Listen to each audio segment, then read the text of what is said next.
Since before recorded history, the people of Britain have had first-hand experience of the strange and unusual. Spirits who haunt ancient castles, stories of werewolves and banshees roaming the countryside, and fantastic creatures like gnomes, fairies and pixies, all firmly embedded in our native folklore. This cultural experience makes us uniquely qualified to research these types of phenomenon and help us find the truth of the reality that surrounds us.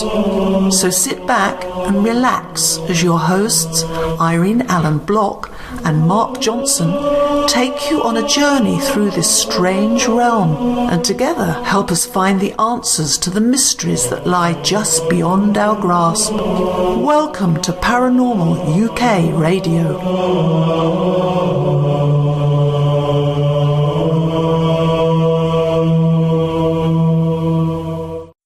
Welcome to Paranormal UK Radio, the flagship show of the Paranormal UK Radio Network. I'm your host, Irene Allen Block, and with me is Marky Johnson. Hey, she got my name right this time. Yay! Applause all around. Clap, clap, clap, clap, clap. So, Irene, how you doing? It's been a while since you missed last week, and we were off the first few weeks after that. So, real quick, how were your holidays? I haven't been on since before Christmas. Do you know that? Nope, I know that. Yeah, how many weeks is that? God knows. But thank God for Andy Mercer. That's all I can say. Thank God for Andy Mercer stepping in. Thank you, Andy. So, how was your holiday?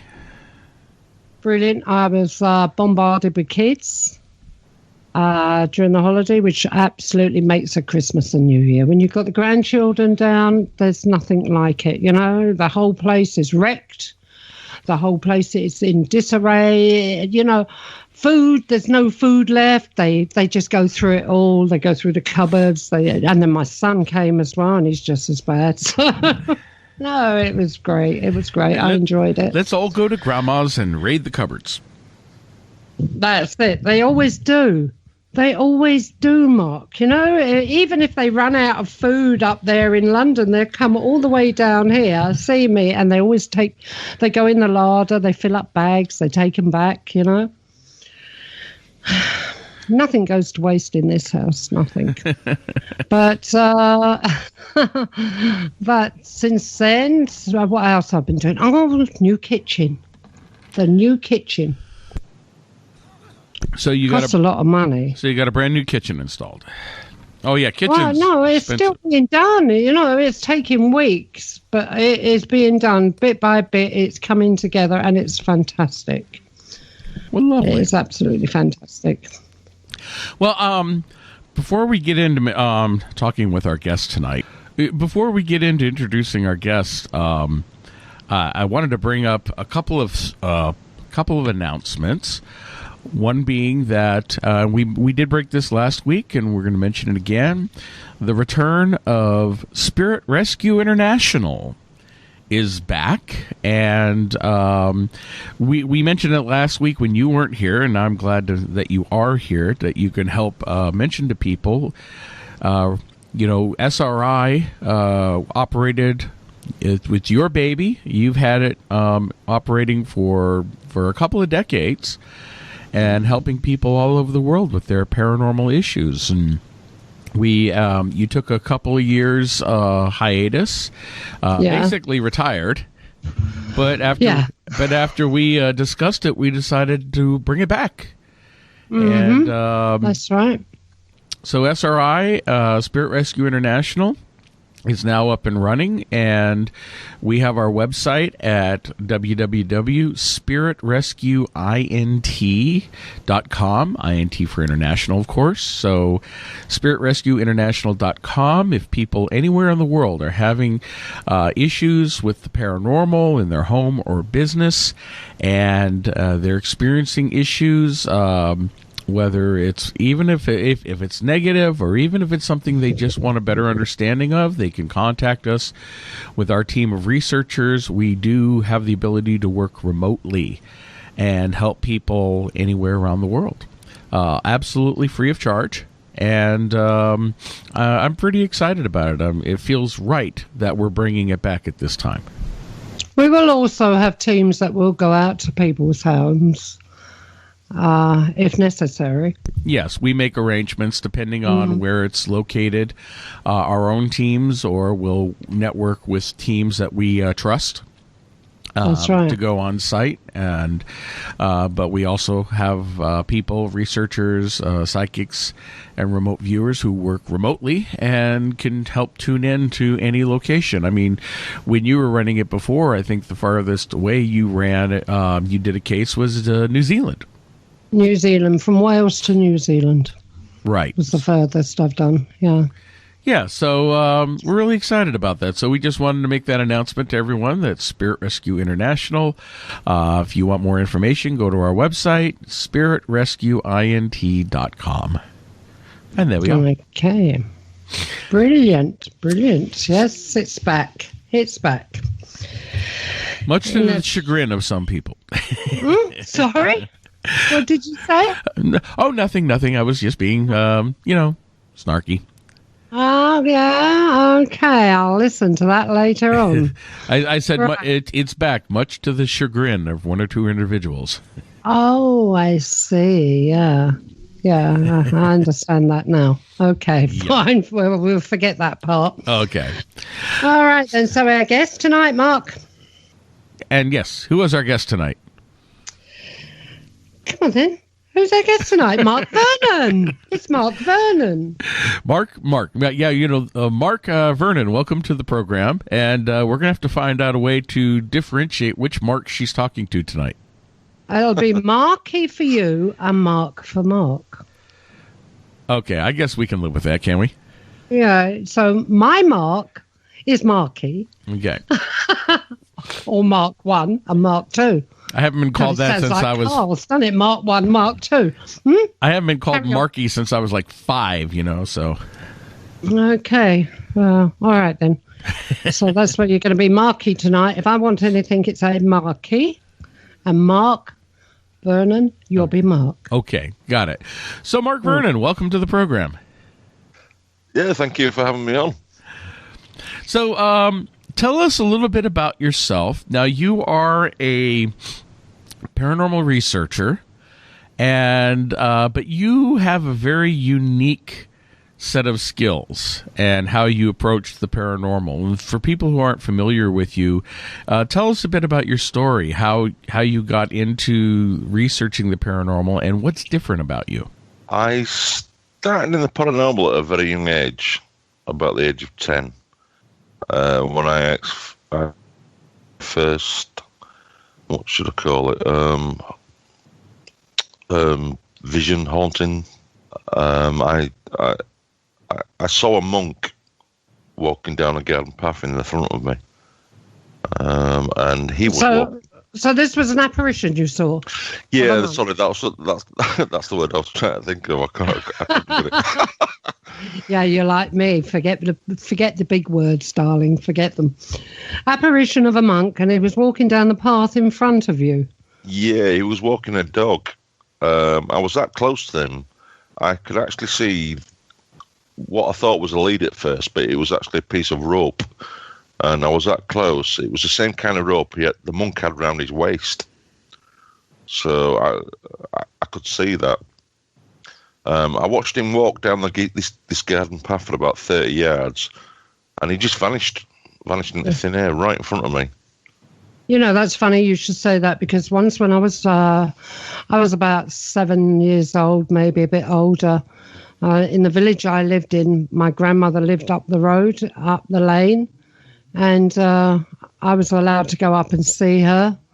So I was going up to my grandmother's one day, and as I was walking up there, this monk came towards me. But obviously at 7 years old, in the 1950s, I never even knew what a monk was, but I do now know that it was a monk. And this monk actually came towards me, and there was no monasteries or anything, or any ruins of monasteries ever around that area. But I saw a monk. That's where, as well. Oh, because of what I saw that day, I'm interested in monks. They are my favourites, ghost monks and spirit things like that. I just anything I do with monks, I just love. Yeah, it's great. And, you go to an old monastery or something or other, you're just looking out for the monk, and well, some of my favourite places are old churches and things like that. One of my last investigations was, they call it the Demon Church in Lincolnshire. Demon Church? Why do they call it a demon church?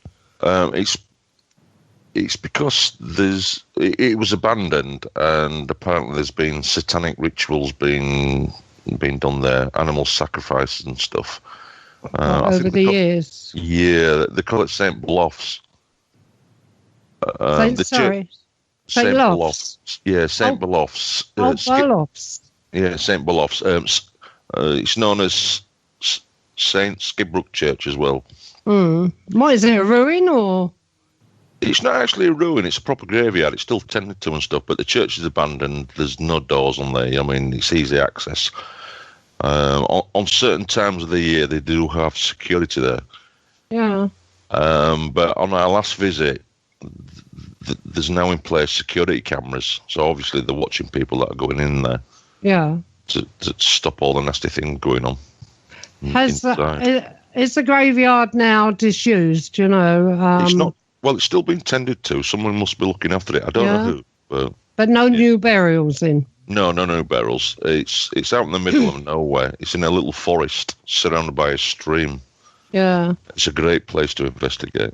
Because I remember when I was a kid up visiting my grandfather in Glasgow, there was an old church near to where he lived.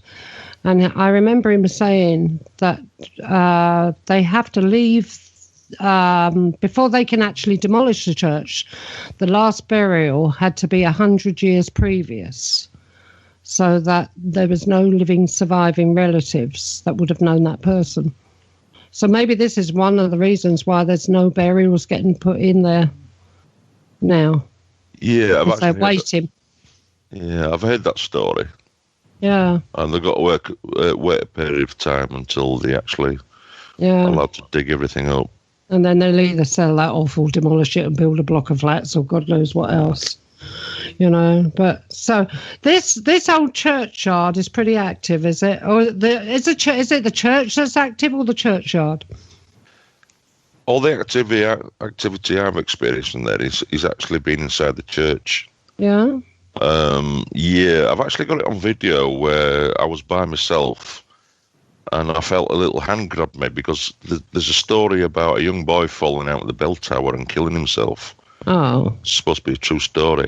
But when I was actually trying to get him to communicate with me, I actually got grabbed by a little hand in the pub, but luckily I've caught it on film. In the pulpit, did you say? No, walking through the middle of the church. I was trying to make contact with the little guy, and he grabbed my hand. He held my hand, but on the when you see it on camera, it's in infrared. You see my hand flash twice, and then you see me react to it. Oh. It was like something grabbing my hand, and obviously you can see me look at it. So you obviously felt it then. It felt like little fingers grabbing my hand. Yeah, it did actually feel like you were holding a child's hand. Yeah, it actually grabbed my little hand. It's like it's one of the best experiences I've ever experienced. But when it actually happens to you at the time, you don't actually realise what's just happened. Yeah. It's only when you review the footage and think, hang on, that's when I thought I got grabbed. Yeah. But I've actually caught it on film, and you can see my whole hand light up twice. When it happened. It was in the newspapers and everything. And it was. Yeah, you've been in the newspapers quite a lot recently, haven't you? With various things. Getting quite known in the newspapers, Mark. What about the monk? So is there a monk there at this churchyard then? It's supposed to be haunted by a monk. It's supposed to roam the grounds and everything like that. I mean, I must say, I've never come across him yet. No. So, but I'm still hoping because it is one of my favourite places, and we do intend on going back soon. Yeah. So, do you know how old this church is? It's 1700s or something like that. I think the last time it was a proper church, when there were services held there, I think it was 1974 or something like that. Was it? And then they shut it down. So it's not that old then, because majority of churches go back to Norman times, don't they? The one in my village was Norman. Well, actually, it was earlier than that, because when they were doing some work in it, they found frescoes in there which dated back to even earlier than the Norman time. You know, so a lot of churches in this country usually are Norman. Yeah. I mean, I do like churches and stuff like that. They are some of my favourite haunts. Yeah. Basically, I just like to get in there and film. I'm not one of these people who go into a lot of background history and find out what day it was built. If someone says it's haunted, I'll go in there and check it out. Yeah. I mean, while I've been in there is a crypt in there. Yeah. I visited it about 8 months ago, and it was there. But on the last visit, it had been damaged. They tried to dig it up. So it's an area of the church where there's a lot of activity. Yeah. Because every time I've been in there, stones have been thrown. And I'm with a group at the moment called Soul Reapers, and there was 4 of us there on the last visit, and we did actually get stones thrown at us. Oh. It's fantastic when it happens. Yeah. So there's poltergeist activity there as well. Definitely. Yeah, definitely. Yeah, there's definitely lots going on. But the day we went, it was so cold, we couldn't stop that long because it was actually freezing. Yeah. Wasn't that good conditions. So you go there quite a few times, and there's been vandals getting in. Like you say, somebody's been tampering with the crypt. Yeah, but like I said, they've got security cameras there now, so obviously they're watching. It's like times of the year, like Halloween, they'll have security guards there. I mean, all the security guards know me. I mean, I've been that many times. We're on first term names kind of thing. Yeah. Well, they don't want any sacrificial rituals going on there now, do they? Well, yeah. There's animal sacrifices taking place in there and stuff like that, and I just can't understand why people do these kind of things to these beautiful buildings, because it is a beautiful building, and it's in such a lovely location. Yeah, I saw it on one of your videos. Yeah. Well, we've done a couple of videos there, and we are planning on going back. But like I say, I mean, the church have now got security cameras in there now, so if you go in there and try and do any damage or anything like that, you're going to be filmed. So. Yeah. Oh, well, it's a good thing. It is a good thing that they have done that, you know. I remember the days when church doors were always open. Now you can walk up to a church, they're locked. Yeah. You know? It's a shame, really. Yeah. There's some beautiful buildings out there to be explored. Oh, there are. There definitely is. Yeah.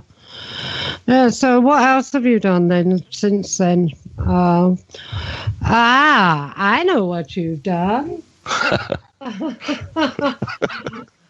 do know what you've done. You've been to 30 East Drive, haven't you? No, I haven't. Pontefract. No? No, I haven't. No, one of my team members, Cal Thompson. Oh, she went there? Yeah, well, I did 30 East Drive a few years ago. Oh. No, I thought I thought you'd recently been to 30 East Drive. No, one of my team members, Cal Thompson, he's part of Soul Reapers. What's that, male or female? Sorry. He's male. Oh, male. Yeah, I thought you said Carol, you see. That's why I queried it. Okay. So did he find anything? What do you know if he found anything there? Because there is a lot of talk about it's not haunted. It is haunted. It's meant to be the worst place in the UK, the worst house in the UK for ghosts. And then other people go in and say there wasn't a bloody thing there. So, and then again, we have the monk, don't we? We have the monk of Pontefract haunting the place or something or other. I don't know. I haven't been there. I haven't really shown any interest in going there either. To me, you know. Well, I can tell you a lot about 30 East Drive. There's a lot of people say it's not haunted. But Yeah. I can assure you, it's one of the most haunted houses I've ever been in. But is it haunted, or is it the fact that all these people going in there, all these paranormal groups going in there to investigate, are bringing in stuff of their own, all their own fodder behind them, or one thing or another, that's causing activity in the house? No, I think there'll always be activity there. It's one of them kind of houses. It's hard to explain. I do know there's a lot of fakery going on there. Yeah, like people falling down the stairs with falling up the stairs with belts wrapped around their waist. Yeah, and throwing marbles and things like that. But at the time I've been there, I have actually experienced and filmed apparitions. You have? Yes, definitely. And it is truly haunted, without a shadow of a doubt. But like I said, there's a lot of people involved with the property that do fakery. Yeah, which is a shame, because if a place is generally haunted, and these people going, this is it. These television programs and everything, they've got to produce for the television, as Mark could tell you. That's correct, isn't it, Mark? Oh, yeah. So if they can't produce, they will make something. Yeah, and Marky. Yes, I hear Marky. That's me. That's the sad fact of most of these television programs, and it's a sad fact of all these other groups too. People coming into a location, and that's the double-edged sword we deal with a paranormal location. You have some place like 30 East Drive, which has this reputation for being one of the most haunted houses in Britain, and yet everybody wants to go there, and everybody wants to go and experience the paranormal, and they come in and their own energy and their expectations, and they bring stuff in with them, or they stir something up, or they may open new doorways and other stuff comes in. It's so hard to control. I mean, I'm not saying I don't want places like that investigated, because God knows, hey, I would love to investigate it. At the same time, when you get a location that has so much attention and people coming into it specifically to deal with the paranormal, how much of it are we affecting and changing what's really going on there? The thing is, with 30 East Drive, a lot of people go there looking for the wrong thing. They're all expecting the Black Monk of Pontefract, but there's a lot more there than just the Black Monk of Pontefract. And believe me, he is real, without a shadow of a doubt, because I've actually met him. Yeah, but there's been no actual written proof on him, has there? There's lots of stories and things like that. I mean, there's supposed to be a well in the front room. Yeah. He was supposed to be thrown down there, and yeah. So they built a council house on top of a well in the front room. Yeah, well, the thing is, it's what was there before the house was built, because there is a stream running under the house, and where the house was used to be an orchard. Yeah. If you go back and have a look at the old maps and stuff, I know people that have sent up to Kew Gardens. It's a place where you can buy these old maps and stuff from, research the history of the place. Yeah. And there was an orchard there beforehand where one of these murders was supposed to be committed. But as far as I know at the moment, it was because there is no actual written history of this man, that it's folklore. But then again, folklore's got to start somewhere, hasn't it? Let's face it. Yeah, well these stories are handed down from word to mouth, and all this. And eventually, it gets into our generation, and like you say, you've seen it. You have actually seen the Black Monk of Pontefract. I have actually seen a monk in that house. You said you've met the monk. Did you share a pint? Is he a nice bloke? No. This is the sort of thing I get, Mark. Take no notice from Marky. This is one of the monk. People think there's just one monk there, but there's not. There's two. Is there any history of a monastery or something in the area? Probably in the centre of Pontefract. I don't know. Pontefract Castle is well known, big castle. Yeah. That's just been up. That's just been up to the public. They've been renovating it and kind of thing and sprucing it up. But quite a few of their friends. There's Paul Stevenson from Haunted Magazine. I'll give him a plug there to Haunted Magazine. You owe me one, Paul Stevenson. He's been there with Lee Roberts and their team, and I think they did get some proof of something or other there, but exactly what I don't know. But I'll have to ask him. But he owes me a plug. Well, like I remembers Cal Thompson. He was there a couple of weeks ago, and we've just been in the newspapers for it. He's actually been in the coal shed and he took a photograph. Is that the coal shed that a certain lady was in with one of our comedians once on a certain program? I think it is, yeah. Yeah. It's the coal shed where Joe Pritchard, who used to live there in the 1970s, it was alleged he was attacked by the Black Monk in there. It was in the film. Have you seen the film When the Lights Go Out? No. Watch it. It's about 30 East Drive. Is it?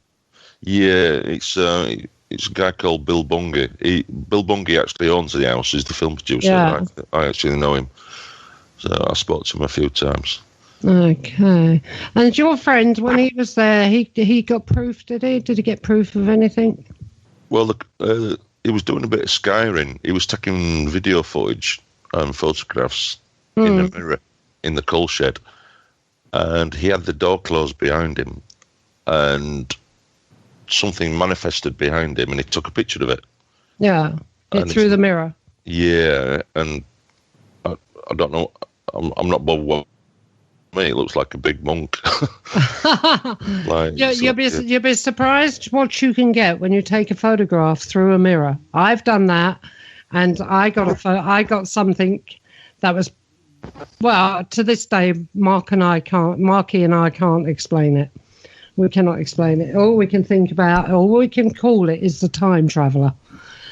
But it was a photograph I took in the mirror in a bathroom of a house. Yep, and there's a third person there that doesn't belong there. No, and there was only me and my friend Lorna that was in there at the time. And you can see Lorna standing back from me. You can see her, and this thing goes between the two of us, and it's a man with a helmet. And he looks like he's running. Well, this is only a small bathroom, so he must have... I never saw him. He was on the photograph. He's in the running position as if he's going at speed. So it's like, the only way I can imagine it is he's shot through the bathroom door, straight down through the bathroom, out the wall, the other end. There he is. I've got him. Yep. Yeah. It's something interdimensional. Now, Mark, would you say that you're sensitive or psychic? I'm careful in how I describe myself because I've been described in so many different ways. We know the feeling, and it's hard for the English language or spoken language in general is so limiting that when you say a label, people have a certain expectation of that, and it's not exactly true. That's why we can never really classify Irene with what she does, but would you say that you are more in tune to some things than other people? I always say I'm a bloke who hears voices.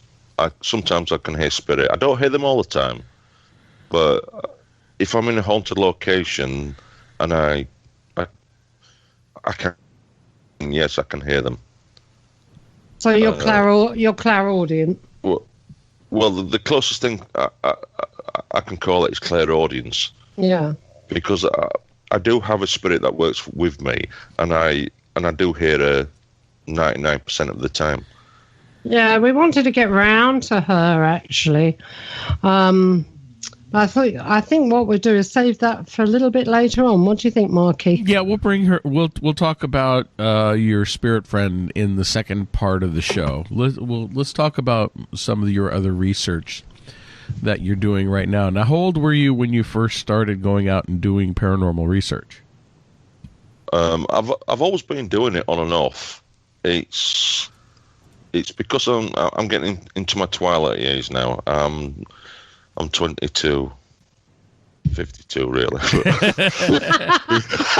If you're in your prehistoric, yeah, well, yeah, you are. I'm only 2 years ahead of you there, so let's not get into the twilight shit too quickly, okay? Well, like I said, over the last 10 years, I've been finding I've had more time to get into it. Spend more time in the paranormal, studying it, visiting locations and stuff.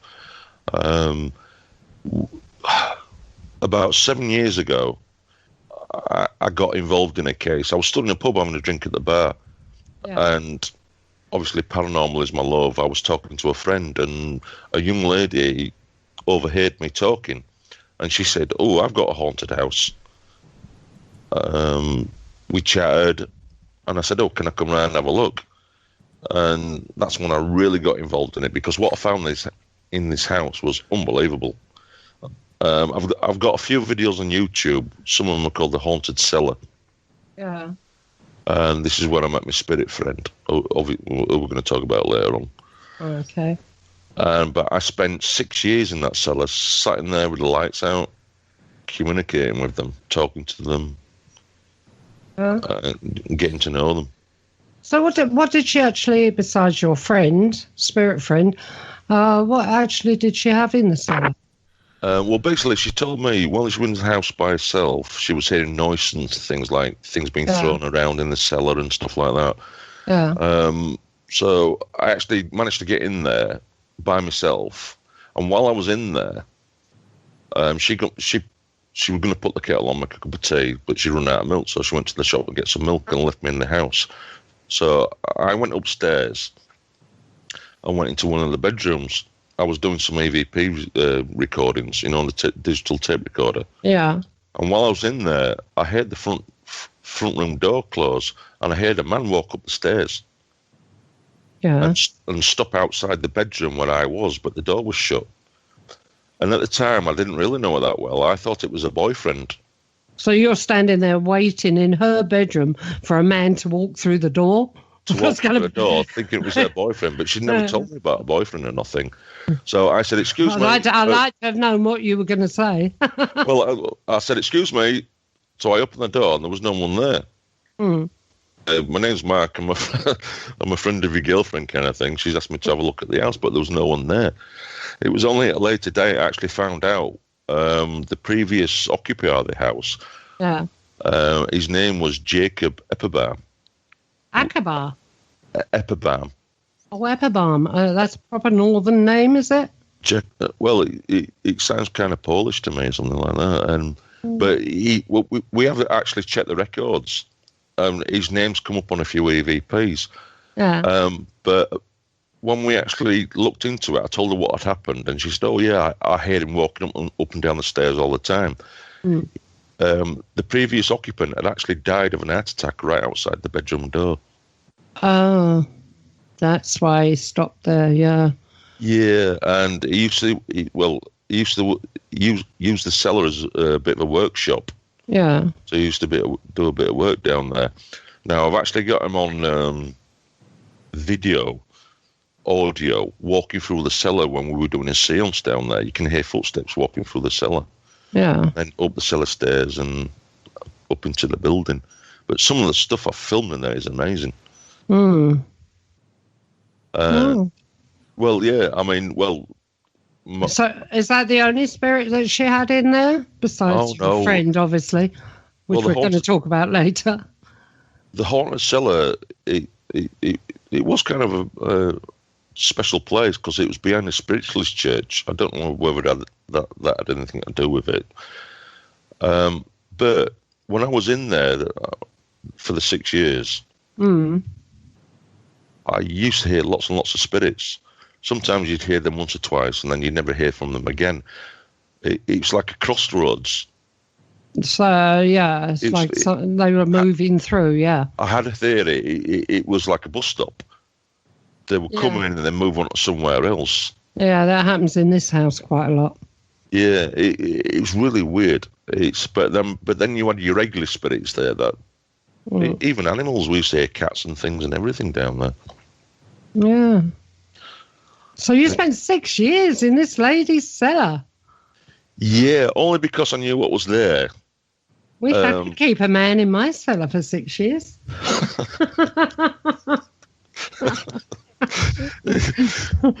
No, I'm joking. Well, while I was down there, obviously because I'm used to going to haunted locations, stuff like that. The things I was getting down there, it was I'd never heard anything like it, and I got friendly with a woman who lived at the house, so she'd let me in every day. Sometimes I'd stop in there from 20 minutes to 8 hours at a time. I would actually sleep in there. Yeah. And get camp chairs and stuff because what was going on. I was totally fascinated with the place. So how did it end up? She still got them there? Did she move, or were they cleared out of there, or what? No, it's one of these places where you couldn't clear it out. Right, there was so much going on there. So it's still an active place. Yeah, but she couldn't handle it. She had to move out. Mark, I see on your Facebook that you're an ex-mercenary. No, that's just a joke. Oh, is it? Oh, God. Okay, right. I was in the Scouts once, but I got thrown out for having mucky knees. All right, Mark, you're an ex-Boy Scout. They're not easily scared, are they? They don't get easily frightened, ex-Boy Scout. Have you ever been in a place that has really shite you up? No, I don't get scared.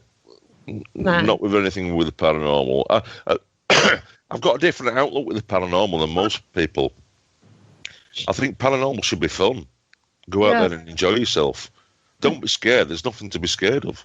Mark, you've disappointed me. I really thought you were a mercenary. You know, I've told people I've got a mercenary coming on the show. Good job, too. I didn't advertise. People, I got an ex-Boy Scout on my show. And I love it. Mucky knees. Hey, your co-host is an Eagle Scout. Oh,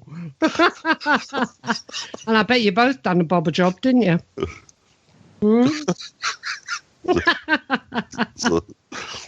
I was a brownie. I got thrown out of that as well because around the campfire I ate everybody else's sausages. I got expelled from the brownies. Well, for being a pig. you know what? You know when a Cub Scout becomes a man? When he eats his first brownie. Oh. Okay, so become a man when they eat their first cake.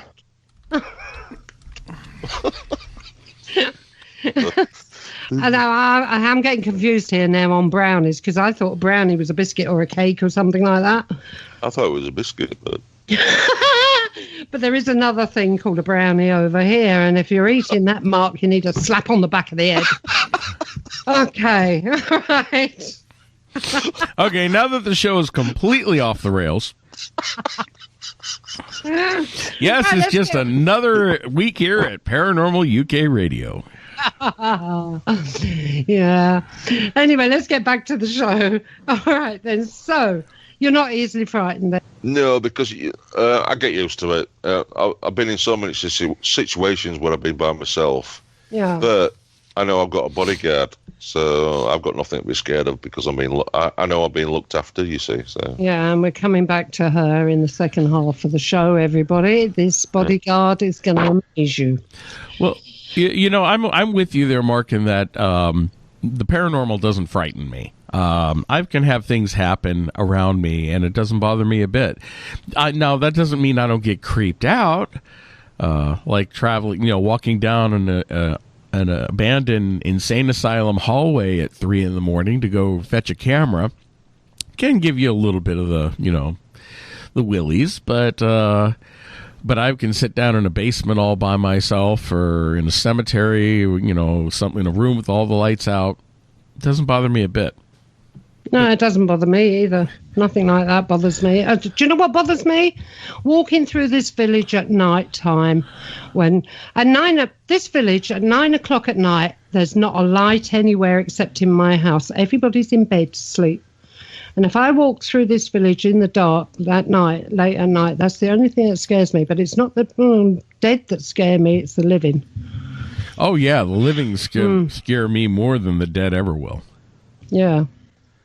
So... it's pretty sad. You got to watch out for other people who bring you harm. Ghosts, big deal. Bring them on.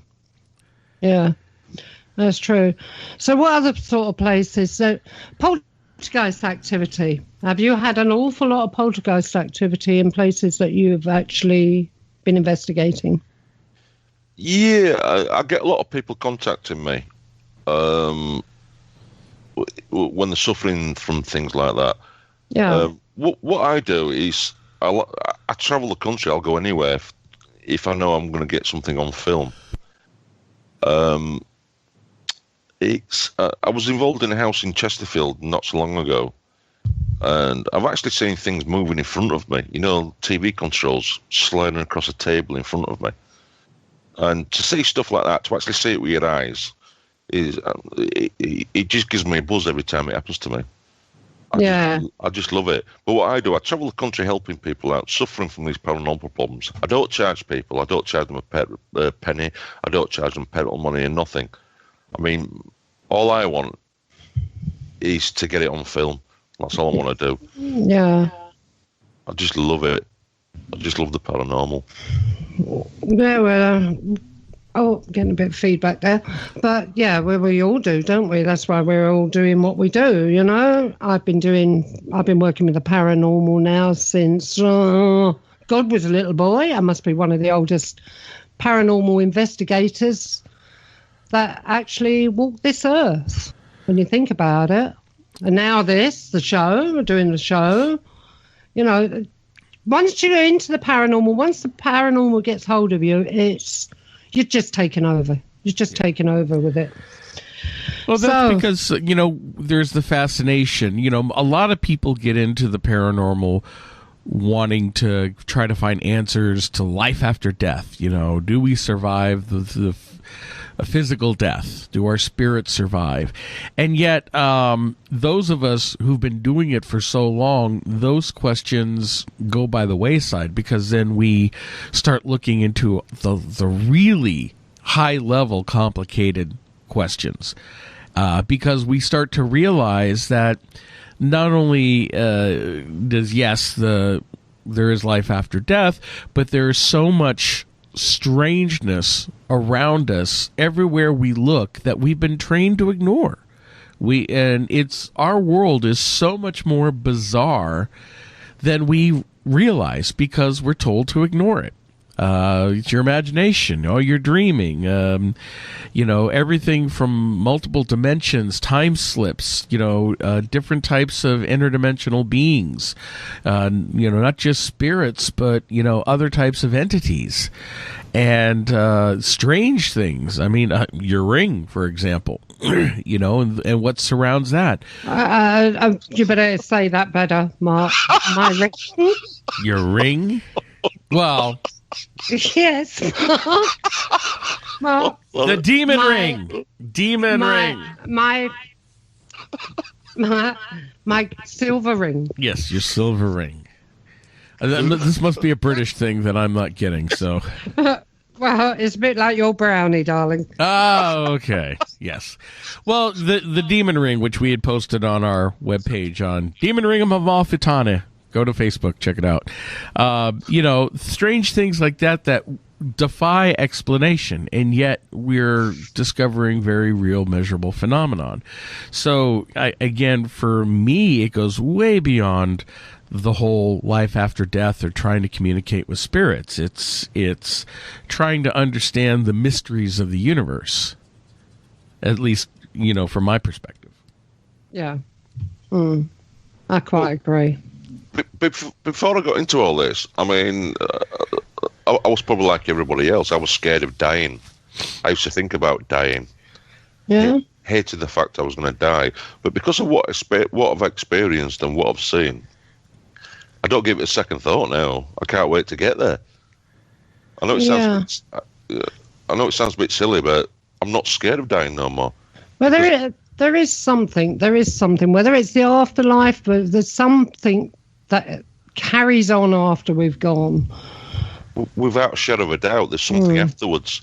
It's not the end when we die. I don't know. People say it's the beginning. I mean, I don't know about that. But what I'm saying is there's something afterwards. I'm 100% certain there's something afterwards. Yes, some sort of energy. It survives. Oh, you know, I don't think we really know the truth until we actually die ourselves. Don't matter how much we look for it, I don't think we're going to find it, to tell you the truth. You know, the people who have these near-death experiences, they come back and they say that they've seen a tunnel, they went through the tunnel, they've been here, they've been there and everything. I don't doubt them. Maybe they have. But then again, the medical side says it's something to do with the brain shutting down. So, really, you know, until we actually pop our socks, for Mark is... Marky now. Pop air socks, Mark. Pop socks. Pop air socks means die. Okay? Take a dirt nap. Yeah. Okay. Right. So until we actually pop our socks, I don't think we're going to know the actual truth of really what goes on or what happens, you know? Probably not, but because I think, again, we are limited by our human brains. That's our intelligence. There's only so much we can comprehend. And, you know, it's like trying to have an ant understand quantum physics. It's just there's certain things that we can understand, we could figure out, and other things that are just beyond our understanding because we haven't evolved enough yet to understand it. Things that fly in the face of physics, that fly in the face of rational convention. You know, a spirit suddenly appearing in front of you. Where the hell did that come from? How can it walk through a wall?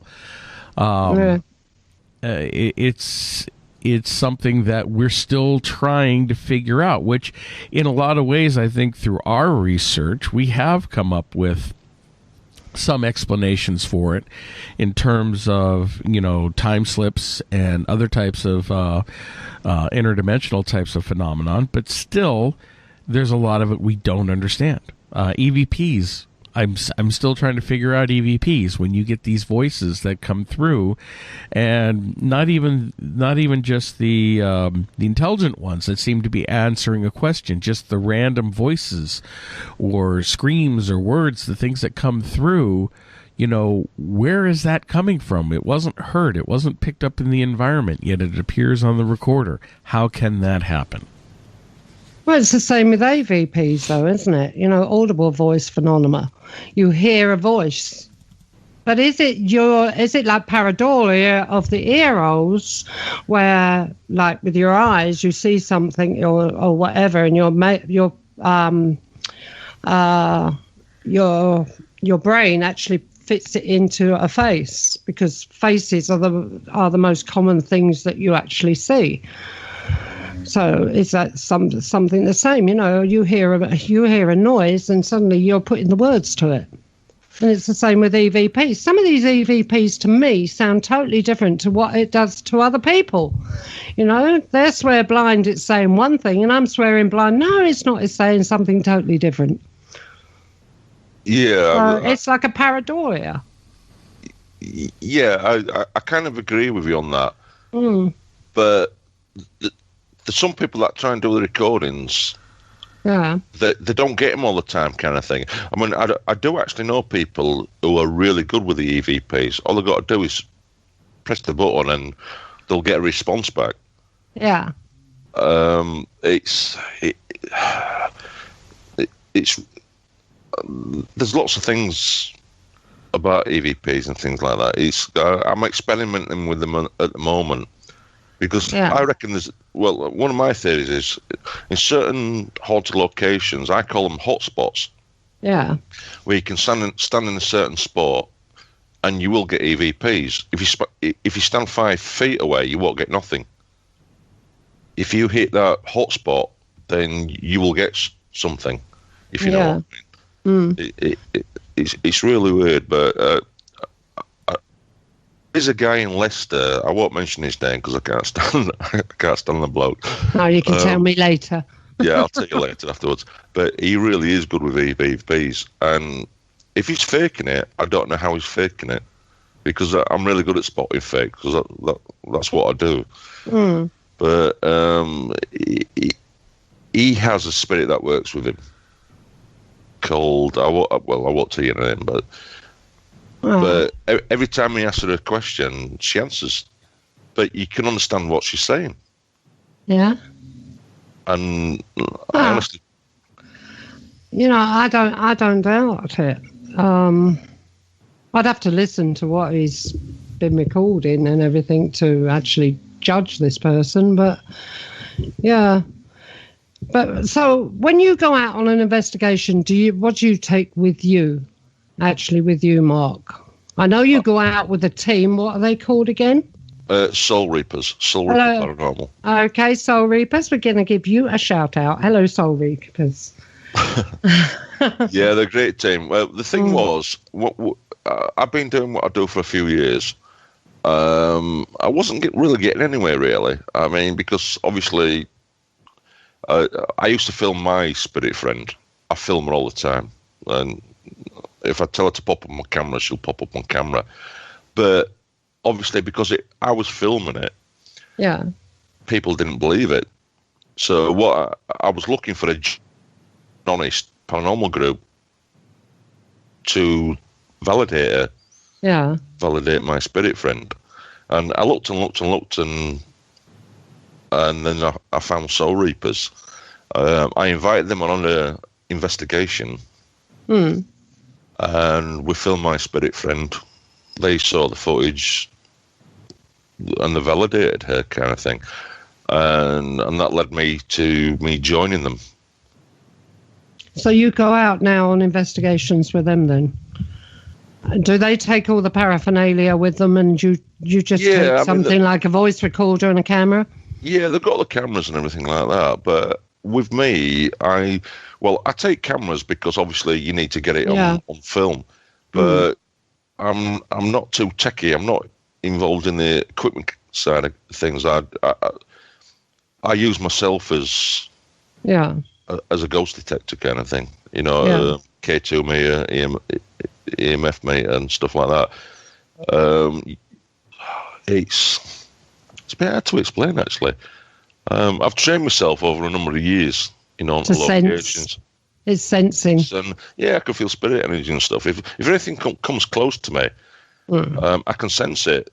And if anybody stood next to me with a camera, I will point in that direction. I'll tell them where to point the camera, and they will film something. Yeah. Because I know it's coming from that direction. I won't tell you exactly what I feel, but I can sense. I know what you feel. I'm very much the same. I can tell which direction it's coming from, you say. Yeah. So I'll just snap my fingers and say, right, point in that direction. There's something going to come through that wall in a second. And they do. They catch it on film. Yeah. And if they're recording on the digital recorders, if I hear a voice, I will say, right, stop recording what you're doing and play back 10 seconds. And I will actually tell them what the voice had just said. Yeah. You get a voice coming out saying, get out. I will tell them that. And then they will replay it back, and they will get that voice saying, get out. Yeah. That's one of the, sorry, Marky, that's one of the most common things that you do actually get on an EVP. You never get someone come through and say, can I have a cup of tea? Or anything like that. It's usually get out. Yeah, a lot of strange EVPs. I mean, I've had some very strange EVPs. It's, I mean, some of them make me giggle, make me laugh and stuff like that. And yeah, but I just love getting it. But when you actually catch one for real and you know it's a real EVP, it just gives you that little budge. You want to go further. Yeah.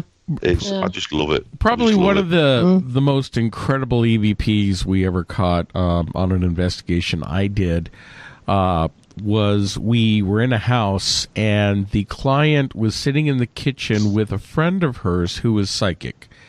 And we had a camera on them while we were just in the hallway. And on the camera audio, you can hear all of a sudden this man's voice starts talking. And this is what's really wild. It's because I was asking questions, and because the spirit there that was supposed to be a little unfriendly, we were provoking a little bit, not being very respectful. And all of a sudden, this man's voice comes through and says exactly like this: "Tell him not to toy with me." And then a couple of seconds later, the psychic woman tells the client, he just told Mark not to toy with him. And I heard her voice down the hallway, so I said, "What was that?" And he said, "Don't toy with him."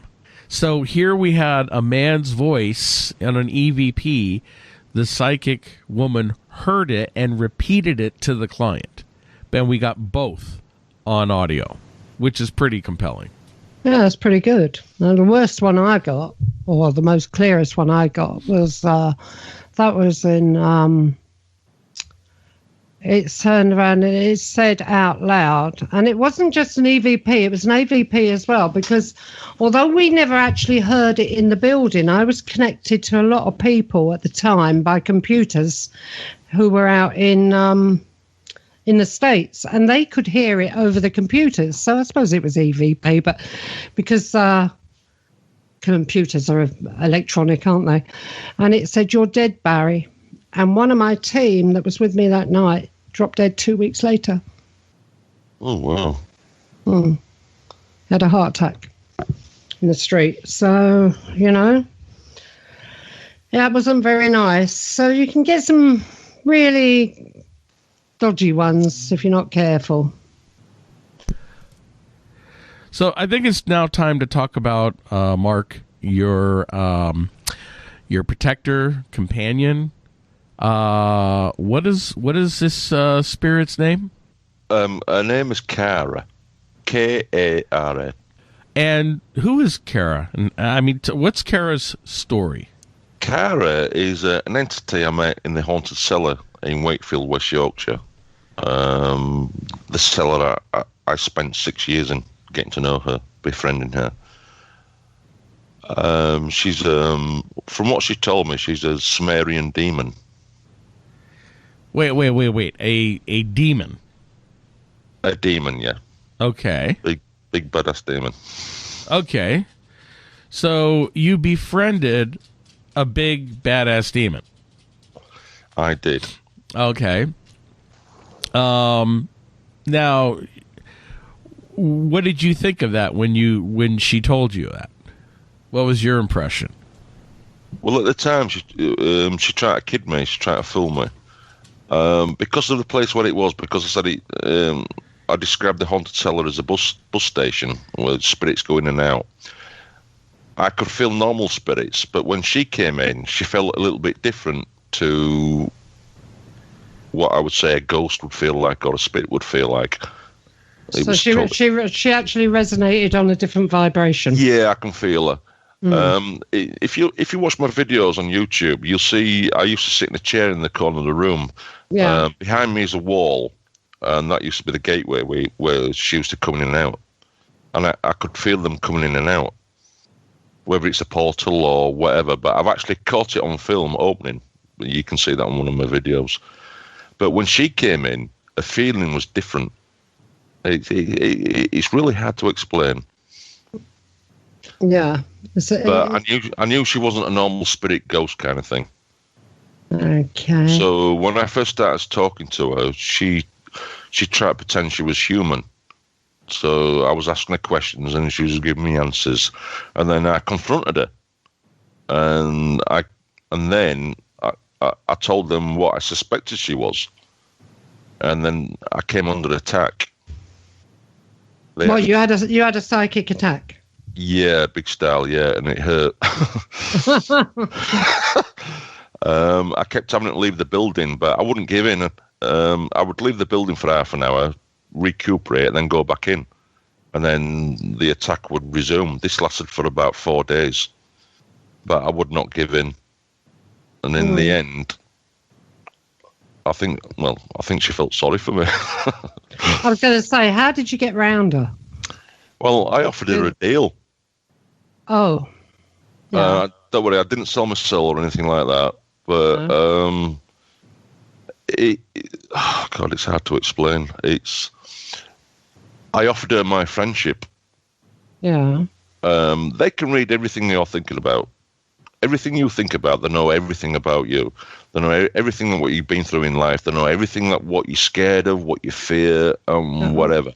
Oh, yeah, I know that, yeah. When they read your mind, they know whether you're telling the truth or not.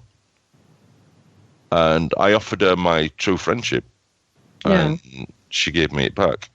So so how long did it take actually to get her on side with you?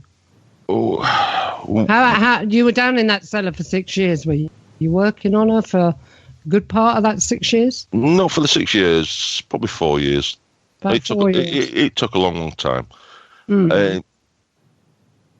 But I knew what she does. I mean, she's a demon. Yeah. I know sometimes she can be naughty and she can do bad things. But I use her to do good things. Yeah. I help people out with paranormal problems. So I will take her to locations to help people out. It's hard to explain. I know do you call on her when you need her? Do you call on her to come and assist you? Yeah, I can summon her. She told me. You know, she's not there actually all the time with you, obviously. You know, sitting around, hanging around the house watching telly or anything like that. So you actually call on her assistance. No, she's not with me all the time. I have to summon her, but she's told me how to summon her. Yeah. I do call her. There is different time spans, how long it takes her to come. Well, I don't know what demons do when they're not around, but they're obviously pestering someone else, I expect. Yeah, doing something else. But when I call her, she's normally pretty quick. Yeah. And you can then feel her with you. Yeah, she'll come in and she'll say hello. She'll say hello, and she'll call me by name to tell me that she's here. But the thing is, I always catch her on camera. Sorry? She's very photogenic. She loves being on camera for some reason. Like most women, except this one, especially when she just got out of the bath. Yeah, I mean, we did an investigation in Wakefield, a pub called the Black Horse, and it was my second investigation with Soul Reapers before I actually joined them. They'd met her at the first investigation, and this was the second one. And I did actually tell everybody on camera that this was the spot where something was going to be filmed. And going back to Cal Thompson, a member of the Soul Reapers team, he was doing an interview with the landlord in the pub, in the living room. As he was doing so, Cara floated through, and she just likes to get on camera. But she knows when people have been interviewed. She seems to know, when we're filming. She just loves being on TV. Well, I suppose it's all new, isn't it? You know? It's like one of my ghosts. I've got one that kind of, you put the telephone down and go away from it for a while. You can bet your life it'll say hello to somebody, you know? So they do like a bit of attention in that way. So you take Cara everywhere with you on these investigations. And how does she help you? Does she give you information on what's the location or what is in the location, or what does she do? Well, basically, you said something before about remote viewing and all that kind of things. When people contact me, I ask them to give me an address and whatever, so I'll send in Cara first to have a little scout round, and then she'll come back to me and tell me, yes, they've got something there that needs dealing with. But my deal with the people that live at that property is, well, allow me to film, because I don't charge you anything, but if I do catch something on film, then I sell it to the newspapers. Yeah. And how do the people feel about that? Do you make them sign something to say that you're able to sell it to the newspapers? After all, it's their homes, you know. Well, I'm supposed to do, but I'm one of these people. If you say something to me, your word is your bond, kind of thing. Trouble is, not everybody is like that. You know. Yeah, well, I mean, I was involved in a ITV show. You know, Judge Rinder. Yeah. Have you seen me on that? Yeah. What's the American version of that again? There's a woman judge that's Judge Judy. Judge Judy. Judge Judy. Don't mess with Judge Judy. Yeah, well, we got Judge Rinder and don't mess with him. No, he's just the same. He's the male version of Judge Judy. Yeah, I mean, obviously everything's got to be put down in writing, contracts and stuff like that. Yeah. But, like I said, I don't really bother with that. You know, my word is my word. If you've got a paranormal problem, I can come in there and sort it out. I've got 100% strike rate. I mean, because I'm into the paranormal, I like watching paranormal videos, and I see these people going around houses with sage and things like that. Stink, doesn't it? Cleansing house and the things. I mean, it's what you believe in. I mean, personally, I don't think you can actually go in a house and cleanse or get rid of an evil spirit with a piece of sage. Well, you're like me. I don't. You know, I tell people, okay, you can do that if you want, but open the windows afterwards because your house is going to stink. And then I'll come in and sort the ghost out. Well, my belief is if there's something nasty at a location, then my belief is you need something bigger and nastier to kick it out. Yeah. Which I've got in Cara. I've got 100% strike rate. I've never failed. Never a problem. I've got a case coming up on the 20th this month, Saturday. We're going to a location in Barnsley. Yeah. There's a young lady having some serious paranormal problems.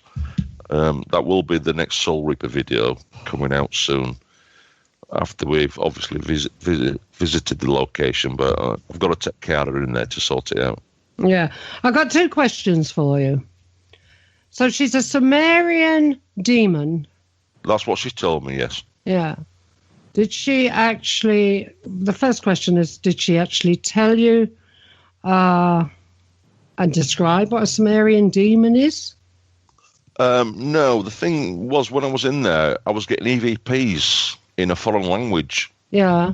And I couldn't understand what the EVPs were. It's only, I sent the recordings out to a few people. One of them was an expert in Sumerian language, and he said it's Sumerian. Yeah. So when I found out that, I started learning a bit of Sumerian. I'm not fluent in it, but I know a few words. I can get by on it. So I can understand some of the words she's saying. Okay. So this person didn't tell you what was said on the actual EVP then? No, he told me what was said on the EVPs that I sent him. I sent him some recordings. Yeah. Saying, I know it's a voice, but I can't understand what it's saying. At the time I thought it was Latin, but it's not. He came back to me and said, no, it's actually Sumerian. So when I found that out, I would speak to Cara and say, well, you're Sumerian. You're oldest language known to mankind. Okay. And she says, yes, you're right. And that kind of thing. And Cara, the name, actually translates into, what was it? Cara actually means Dark Queen. She's a demon queen. She's a demon queen. Yeah, she commands over demons. Yeah, I see. Okay. Don't sounds like most women to me. We're all demon queens. Okay. Well, don't ask me what she was doing in the cellar in the middle of Wakefield, West Yorkshire. I haven't got a clue why she was there. Well, half of us don't know why we're where we are when we're out. You know, she could have been in Marks and Spencer's or anywhere like that. It's wherever she felt like being at the time, and obviously something attracted her to that cellar, wasn't it? And that was more than likely you. You never know. You see, you may have known each other in a previous life. There might be some sort of connection between the two of you. Yeah, there is a connection, but I can't say what. But yes, there is a connection. Okay. Now, I thought you had mentioned at one point before that she had lived a human life. Not a human life. No, she's. Well, this is one of the questions I asked her actually, and she said, "No, we was here before you." Yeah. She said that to me before. Obviously, I can make my own assumptions about what she actually means, but she won't go further on that. We was here before you. I mean, Well, that I can understand, because I think a lot of these beings, these what we call demons, which is obviously a man-made name, but a lot of these entities, that they've been around a lot longer than mankind. I'm sure they have. Don't you agree, Mark? Oh yeah. Again, this is all part of the real strangeness around our world. We think humans are unique, the only intelligent creatures on this planet, and in reality, we're just one of many. Flesh and blood, yeah. Yeah, we're one of many. And, these types of entities like Kara, not exactly flesh and blood, but they live here all the same. Yeah. well, I do have a picture of Kara. I don't know if you've seen that. Where is that picture? On the it's on a few videos, but I will actually send you it. It's Yeah, send it because we can freeze frame it. yeah. Well, Put it on the website. And make sure you pick her best side because she'll get irritated if not. Women don't like, bad pictures going out of them. well, when the picture was took, she was actually walking through a wall into the next door house cellar wall kind of thing. The person who took it was a friend of mine called Rachel Gonzalez from Heptwike, West Yorkshire. And it was her first visit to the cellar, and she had a camera, and she was taking pictures. And it's because of her the picture was took.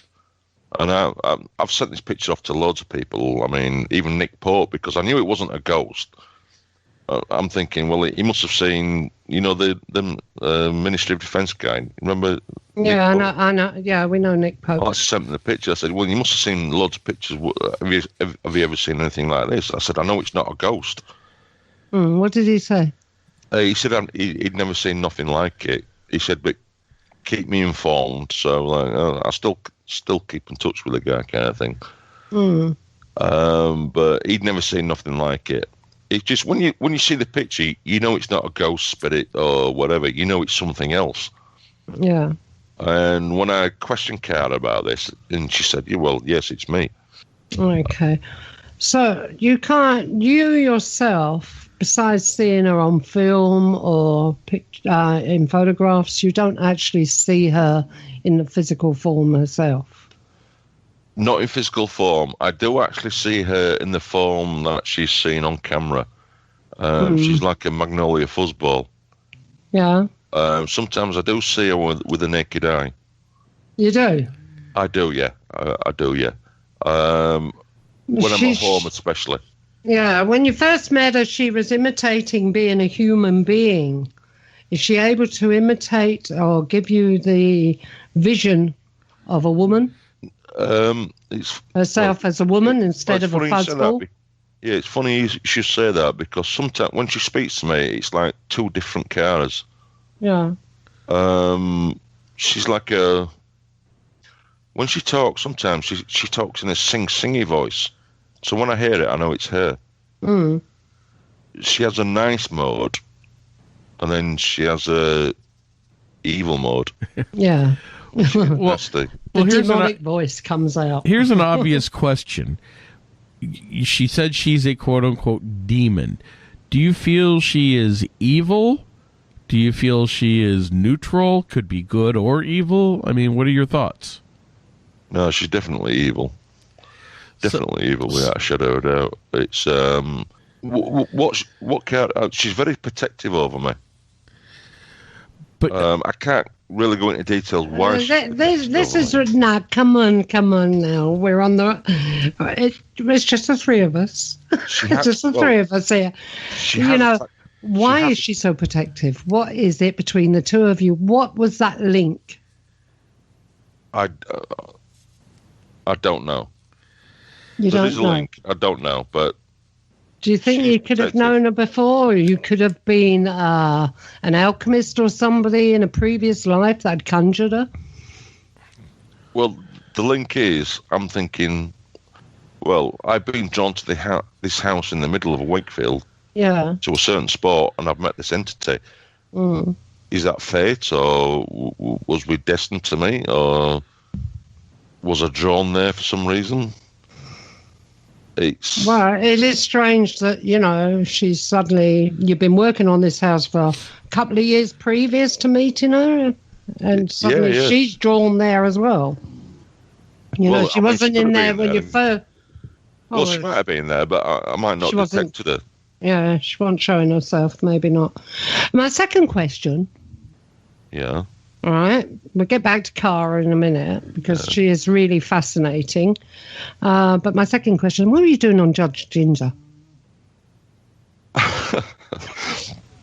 Well, it's the argument that we had before about writing contracts. Ah, Yeah, the show was totally fake. yeah. Well, most television shows Yeah. are. Well, ITV contacted me and asked me if I wanted to do a fun show. Mm. Could you do we want to kick off the new series with a paranormal show. Yeah. I said, well, actually, I'm involved with a house in Wakefield. They call the woman Tracy Proctor. She's on all the videos and whatever. I mean, she made a few quid out of the story, whatever. But the house is genuinely haunted. And we made up a story about me making so much money selling it to the newspapers and stuff. And that was it. She wanted half the money, and I wouldn't agree to it. So it was. And which way did the judgment go? Well, the judge called it a draw. He didn't turn around and say you've got to pay her so much. Then He said, "Well, no, you should have a written contract, but at the same time, I can't believe you didn't agree for Matt to come in and film, take the footage and whatever. I mean, they had a big TV screen up in court, and they showed all the paranormal footage that I caught in there. yeah, And when it was being played, I could hear all the audience behind us going, whoo, whoo, and whoo." So they knew it was genuine. so you had an oral contract, and that's it. And as far as the judge was concerned, that stood fast. Well, Your he oral said, contract. there's no way was you going to allow Mark Vernon into your house to film and not believe it was going to go worldwide viral and all this lot, because it was in all the newspapers. It went worldwide because of the thing that we caught in our house. Yeah, you've been in a hell of a lot of newspapers recently, haven't you? Oh God, I love the newspapers. That's how I met my money. That's how I met my money. Yeah. Well, yeah, because I don't charge the clients nothing. I don't charge them a penny. I don't charge them petrol money, nothing. I'm there. Sorry. I mean, I feel sorry for these people because a lot of people don't believe in what they're experiencing, what they're suffering. I know so because I've experienced it myself. Yeah. As long as I leave a location, all I want paying is, all I want to see is a smile. Yeah. That's my reward. And that's all I want. But while I'm there, if I capture footage, then I select newspapers. That's all that's all they've got to agree on. But the footage is genuine, 100% genuine. Yeah. Well, I can understand that because with Spirit Rescue International, there was never any charges for anything. And the reward was seeing the relief on people's faces when the problem was solved. We didn't sell anything to newspapers or anything like that because, it's we had a contract with them, with people. What is that contract called, Mark? Anomaly? Liability contract. And keeping them anonymous. And non-disclosure. Yeah, we kept people's confidentiality. Yeah. Well, I have been involved in a few cases like that where I have actually helped people out, but they don't want it. They don't want it filming. They don't want publicity out of it because, the last person I helped, a woman lived in Morley near me. She had a haunted house, but because she worked for the police, she didn't want her colleagues finding out. She'd be a laughing stock kind of thing. So I couldn't film it, even though I filmed stuff at a house. But then again, there's a lot of clients that really want to be in the newspaper. They want their 15 minutes of fame as well. So, listen, you know?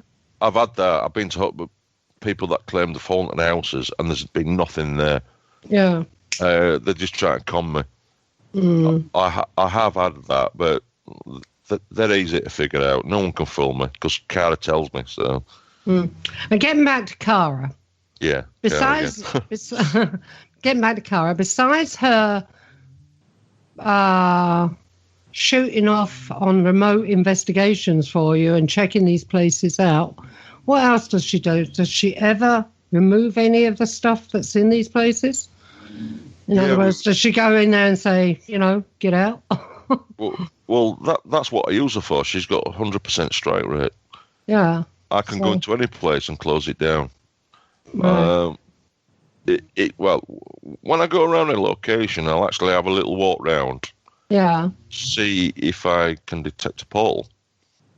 If there's a portal there, obviously the spirit's coming in and out. Yeah. Cara will close that portal. She'll get rid of everything and shove it out.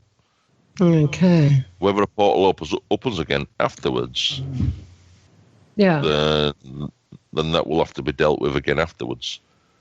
But once I send her in, she sorts it out. Not a problem. So actually, no, not insulting Cara in any way, but it's like sending the dogs in, isn't it? Oh, believe me, she's one of the best guard dogs I've ever had. And she protects you say? Oh, big style, yeah. I mean, yes. So what would she do if somebody, when you're on an investigation and somebody lost their rag with you? Mark, he's benefit, rag means temper. If somebody lost their temper with you, that's me. Coming out with this London accent all the time, I do try to keep it under control, but it's a bit difficult. If somebody lost their temper with you and went for you on an investigation, like one of your friends. Yeah, she would attack them. She would attack them? Yeah, without physically, psychically, how? She would actually cause them physical harm.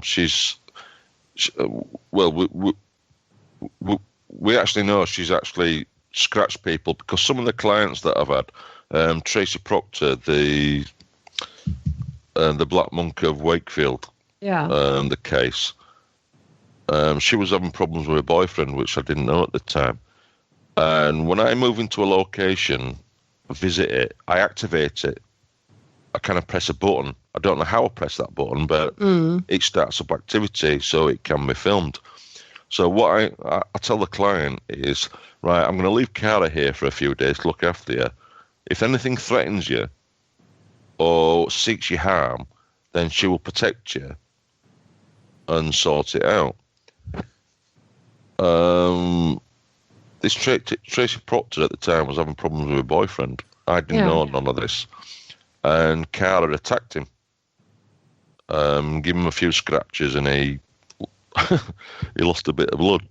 Oh. It was only afterwards that Tracy explained to me what kind of man he was.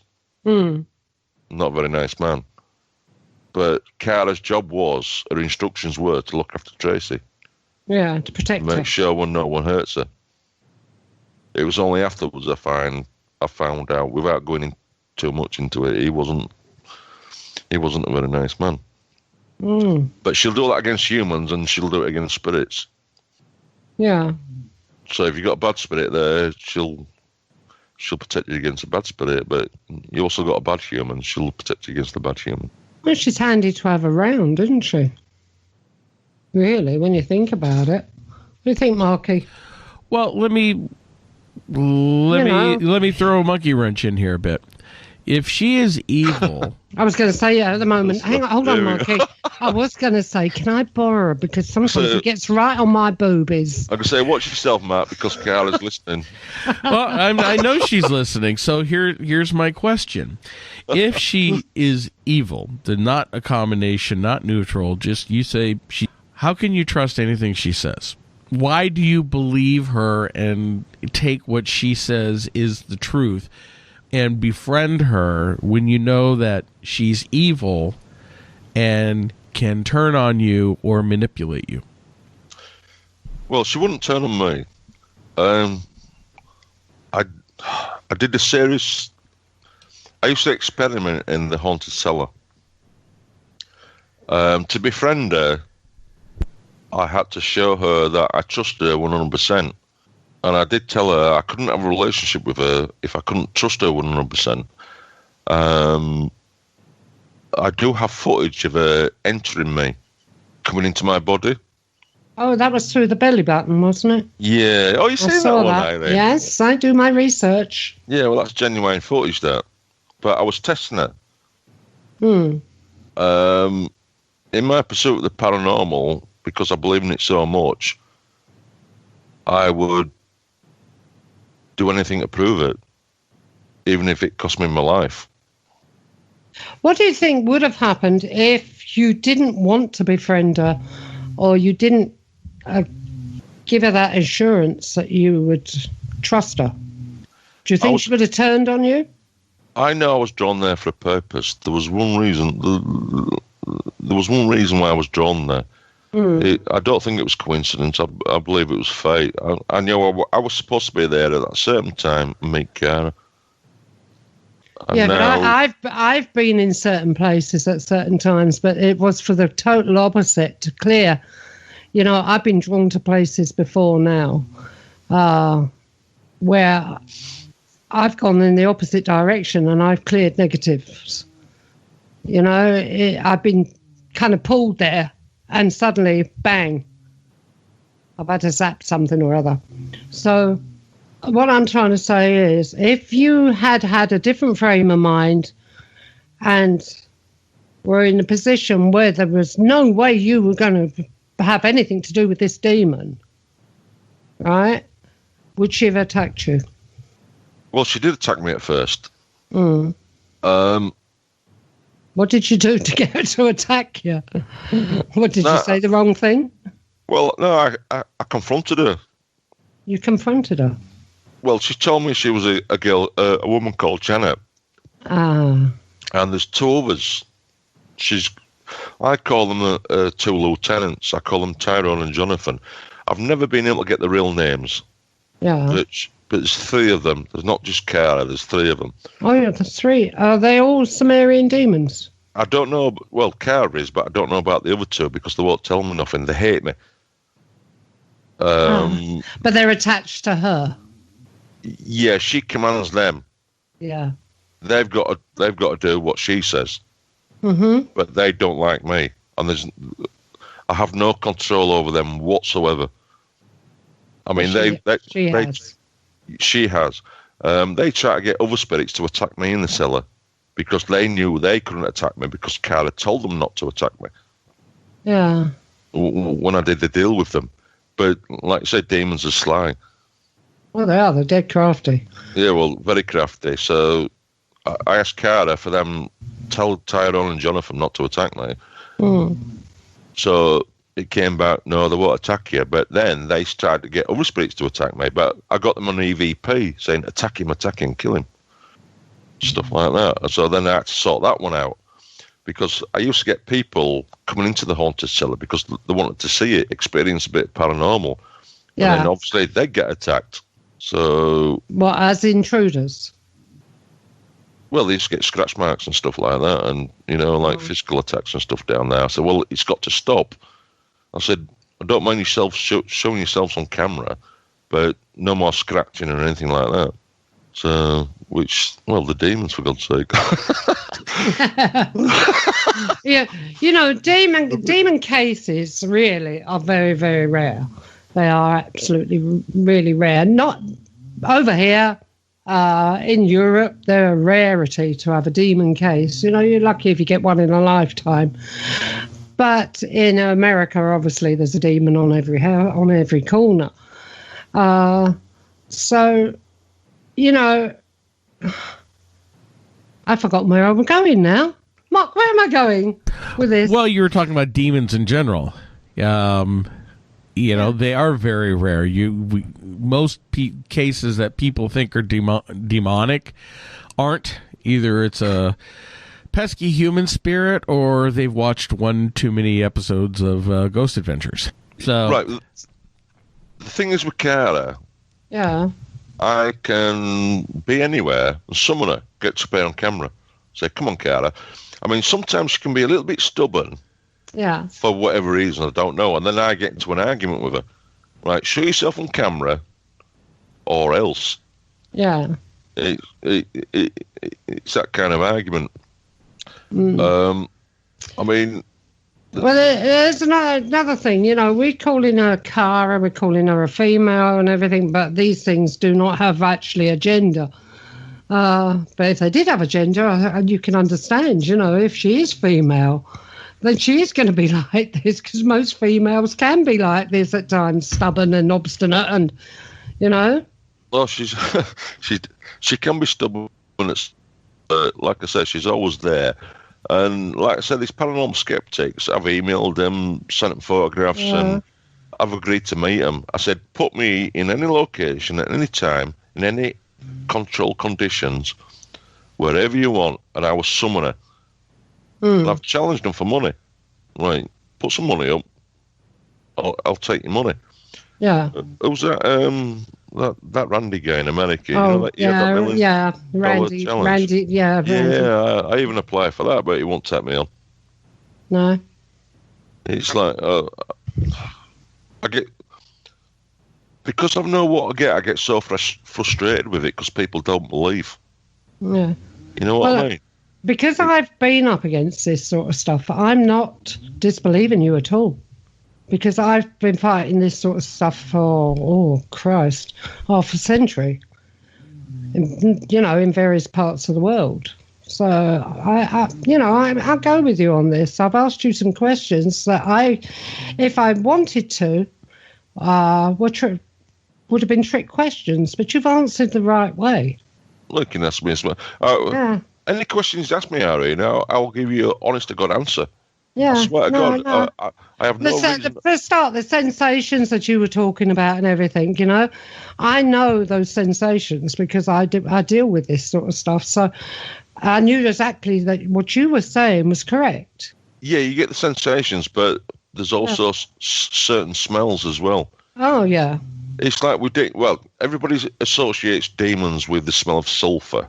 Yeah, not necessarily. Like I said, I've never experienced that. When I smell Cara, I either smell like a perfume or the smell of burnt bread. You know, like you burnt bread in the toast. Oh, yeah. Yeah, I know that smell all right. Well, to me, that's a demon smell. I know it sounds silly. Oh, I know it because I'm always burning bread. It's a demon smell. I'm always setting the fire alarms off in this place because of the toaster. Oh, I know the smell. That's toast, though. Yeah, but I associate a demon smell with burnt bread, not sulfur. Burnt bread, and I can smell it. And then when she's in a nice mode, I smell perfumey. She smells a bit perfumey when she speaks to me. But I get that sing-songy voice. It's very nice to hear when you hear it. Tell me something. Do you... I'm getting a little bit of feedback here. Sorry if that's coming through. Do you have this feeling of not connection, but closeness with her? Yeah, I count this. It's a strange feeling, a feeling that you don't want to let her go. You know, it's like a form of love type feeling, a real closeness that you... Well, how did I describe what happened to me last night, Mark? Oh, good Lord. That's hard to say. It was something along the lines of some kind of connection. You saw the ring actually like it was becoming alive. Yeah. It's, I don't know. It's like they are it's part of you. Like you're it's absorbed into you, that you, if you were to try and move her away, that you would want her back, you know, a feeling so strong. Yeah, you miss them if they moved away. It's a family love. It's a family connection. Yeah, it's like, yeah. It's like it's your brother or your sister or your mum or your dad. It's family. Yeah. That's the feeling I get with Cara. Mm. I mean, there's lots of EVPs that I've got where she proclaims a love for me. I love you. Yeah. I love you, and all this. And I wouldn't know what I would do actually without her, because I'm not used to her now. Yeah, and again, I have to throw in some questioning in if she said she loves you. Is that a form of manipulation? Is it something? Are these things even capable of love or those types of emotions? Especially if you're convinced that she's negative and evil. You know, what we would term to be evil. You know, how can you believe what she says? Because I opened up to 100%. If she wanted to possess me, she could have done, but she didn't. I said, if you want me to trust you, I've got to be able to trust you, and that's why I allowed her in. I think Irene's seen the footage of her going into my belly button. Yeah. And the way I look at it, you know, like you say, if she wanted to harm him, she would have done it by now. She would have done it. So then she gave my trust, because if she wanted to possess me, she could have done. Easily. She could have just had her way with him any time she wanted. But she didn't, and that's why I trust her. And now she trusts me. Cara likes to go after bad people. Yeah. Cara has her own agenda. She's here for a reason. Well, maybe that's because she gets something from bad people, you know. I know lots of bad people. She kind of draws on the energy from them, survives from something like that. Well, I know spirits feed. I do have footage of spirits feeding in the haunted cellar. They do feed from the temple area. You know, when ghost hunters get headaches and all that lot. Yeah.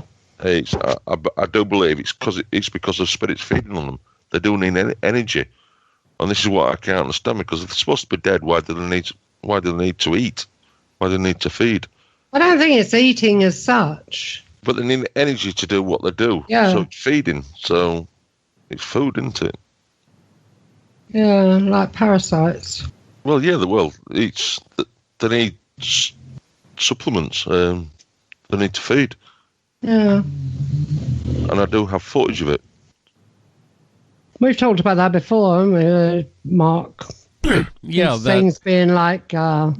some things, they seem to feed off of the energy. That's why so many people who have these demonic attacks, it's a psychological attack that increases fear, negativity, and that's what these things seem to feed on, is the negative energy to become stronger. And so we can liken them to being a parasite, like a mosquito or a leech. Yeah, I totally agree with you. I mean, well, humans, I do think humans are a bit naive when they think they're top of the food chain, because they're not. Believe me, they're not. No, we're not, but that's our arrogance, is we think we are. And we also think that we're the only ones. And again, that's why here on this planet and in the universe in general, there's lots of different intelligent life. We share this planet with a number of different intelligent beings. I mean, you can argue that in some of the animals, like dolphins, are as intelligent or more intelligent than we are. And yet there are also different types of beings, entities, creatures that people have interacted with and seen throughout the millennia. We can call them demons, we can call them fairies, we can call them elves or jinn or whatever. And these things really are around us all the time, and they have a very mysterious past. And I've heard this before when a lot of these things say they were here before us. It's like, okay, you were here you're here before us, and they mostly make it a point to stay the hell out of our way and leave us alone. And then people who do come in contact with them, there are a lot of negative experiences. Some are positive, but some are very negative. This also brings to point, what is good and evil? And that's something we've discussed before, is just because something is doing something that you don't like. Again, we talk about the parasite. When a mosquito comes and starts sucking on you, is it evil? It's sucking your blood. It's taking something from you. It's a minor harm, but it's a harm. Do you consider it evil? And we usually don't. We just know that the mosquito is doing what it does. It's feeding. It's feeding off of us. We don't like it. The same could be true for some of these entities that come through that create chaos in order to feed. Are they doing it intentionally, with malice, or are they doing it because they have to feed? It's the only way that they get stronger. And so we would interpret that as evil. What do you think about that, Mark? I think you hit the nail right on the head there. The mosquito feeding on a human for the blood, it's doing it because it needs to survive. Yeah. It's ensuring its survival. Now here's a question for you. Since you seem to have a lot of knowledge of Kara and the type of entity she is, can she die? Does she have a lifespan? Maybe longer than ours, but in the end, does she have a lifespan? It's never a question. Well, it's not a question I've ever asked her. I will actually ask her that, actually, but I've never. Yeah, you got me there. I've never actually asked her that. It is thought that you cannot kill anything like this. You can move it, but you can't actually destroy it because it's a form of energy itself. True, but is it eternal, or is it a different type of life form? It could be that exists slightly different from our physical existence, but still has that aspect of it's born or created, it lives, and then it dies. So there is a life cycle among them. Well, my belief is like everything is eternal, but like you just said, why do these things need to feed if they're not eternal? Exactly. This is what puzzles me. This is what I can't understand. I know ghosts and spirits feed because I have actually caught them on film doing it. So if they're not dead, then why do they need to feed? And again, well, that's where our misunderstanding comes in. It's like we think, well, it's either dead or alive. Alive being here in a physical body, and that's not the case. There are other states of existence, other states of being that we would look at as possibly spiritual, but maybe does have its own version of a life cycle. Whether it's hundreds or thousands of years old, it's still a life cycle and will eventually die, dissipate, or whatever it is. And, depending on your views and spirituality, if you believe in reincarnation or recycle, that could possibly happen for them too. Who's to say maybe they don't have souls like we do, and they do go through a life cycle and a rebirth process and possibly come back again someday. There's so much of this that we don't know and understand, and we're so self-absorbed, wrapped up in our own human world, that we don't take the time to think about some of these other things. We just think, oh, it's an evil spirit. Okay, well, what is an evil spirit? What is that thing? It's non-human. Okay, we don't take the time to study it like we do, say, animals in the wild, where we know the mating habits of the Canadian goose, but we don't know anything about these other entities because usually people already slap the label on it and run away. Nobody's taken the time to really try to study it. You have a unique perspective. If you feel that Kara is truthful with you, then you have an opportunity to at least interview her or it and try to obtain some information about its history. Something to think about. Yeah, I've often thought about this, and kind of with spirits and ghosts and things along the EVP lines. It's like mediums. It's like I'm not a big believer in mediums for some reason. I just don't believe you can get that kind of information from them. They'll tell you so much, but they won't tell you exactly what you want to hear. What, in terms of spirits, or these like a being like Kara?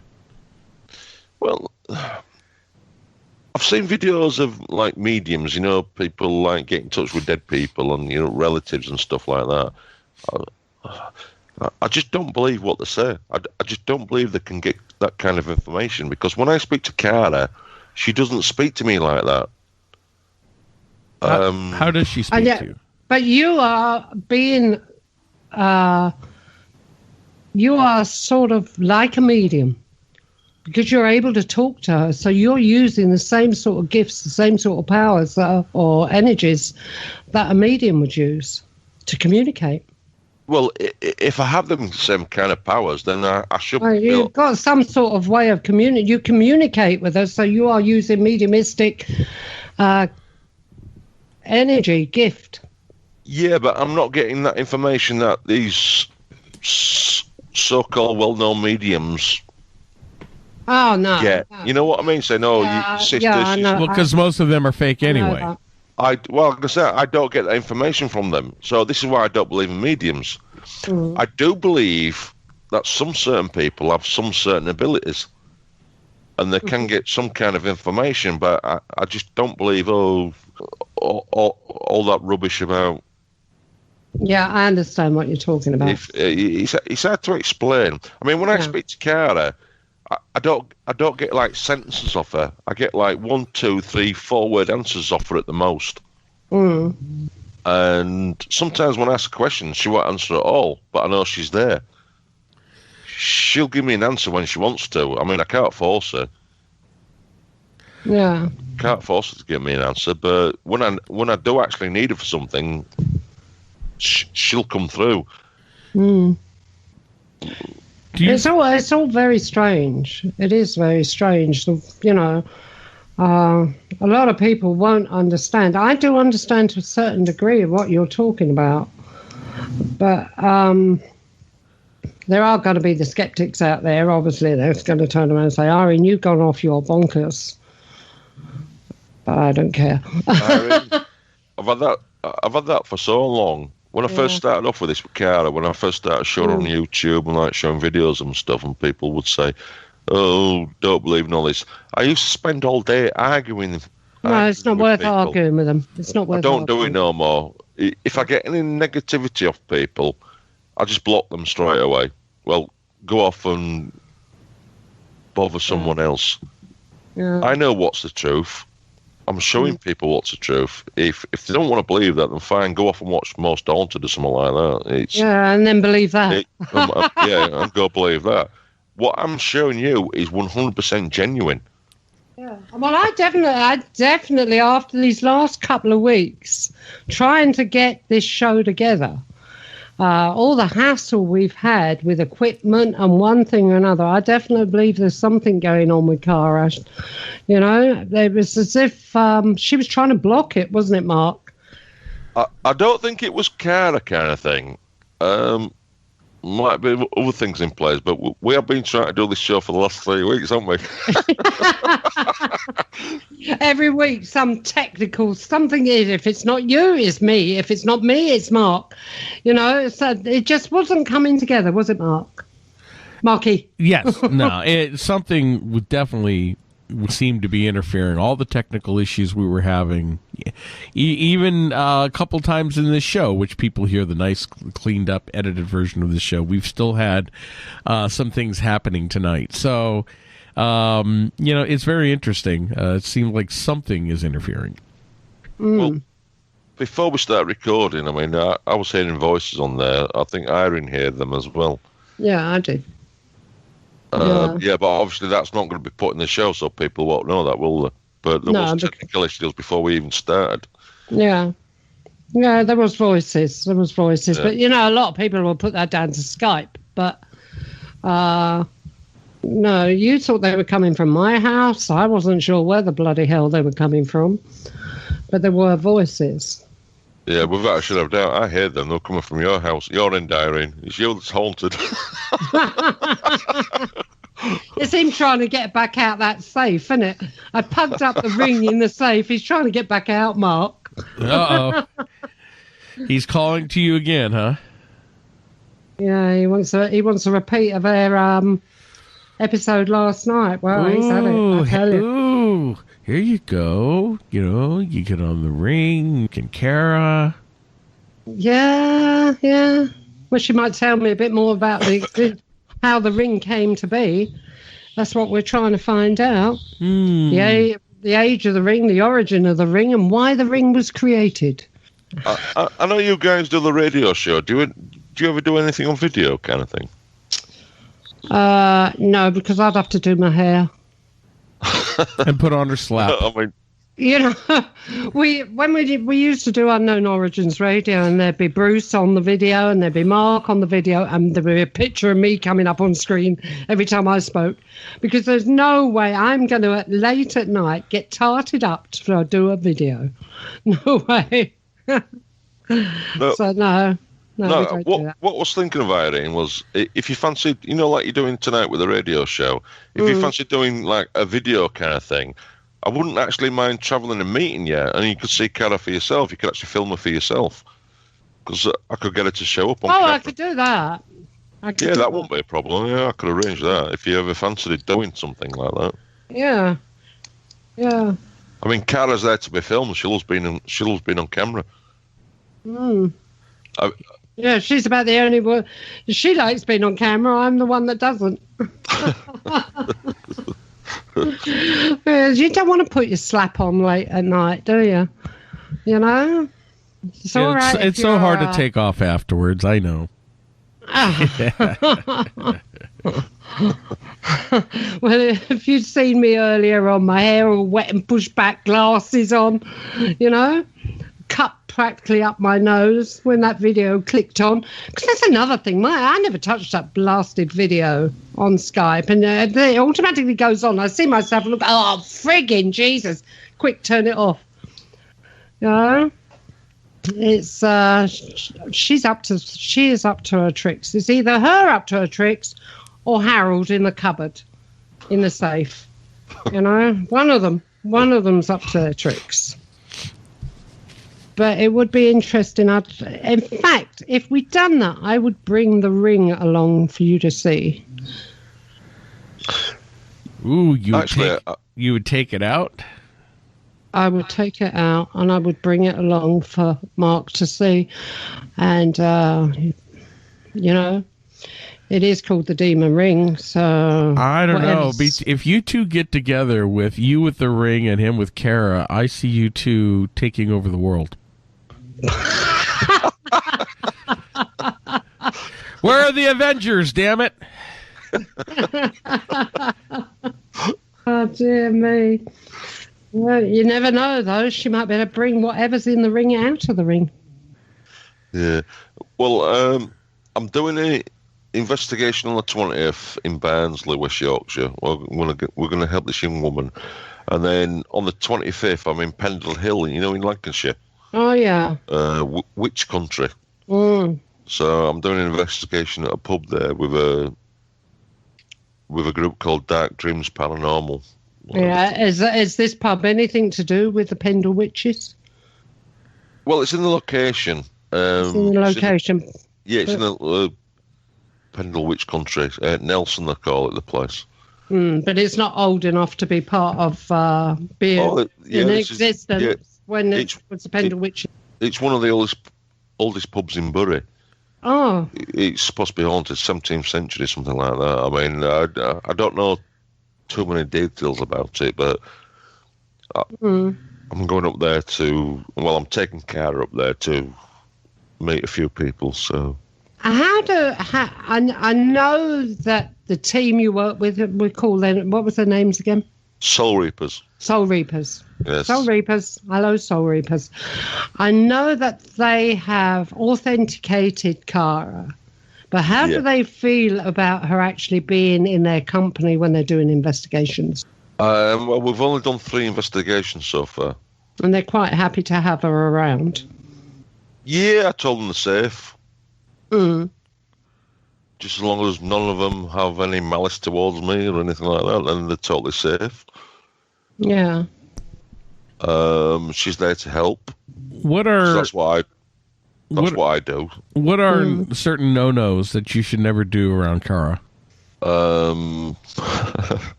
Show affection to another woman. No, she's okay. She's okay with stuff like that. She don't seem to get jealous or anything like that. It's just, if you have any malice towards me, then she'll let me know. Like I said, she can be naughty sometimes. She has attacked a few people. Huh. Mm. If I find out she's attacking someone, then they've got to tell me right quick, and then I can put a stop to it. So I say, Cara, no, don't do it no more. And then she'll not do it. So she does obey your instructions, every word, then? Well, I can't command her to do things like that. I will say, please, don't do it, and then she will hopefully not do it. Yeah. You don't think that there could be a time when she could get out of hand and you have no control on her? No. Because, I got to deal with it easily, so... Yeah. I can't tell you what the deal is. You have sold your soul to the devil, haven't you?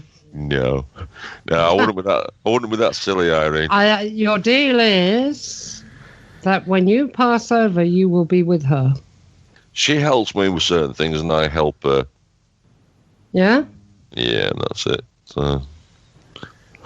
Okay, naughty boy. Right. Actually, and you're a Boy Scout. Irene, he's sounding more and more like you every minute.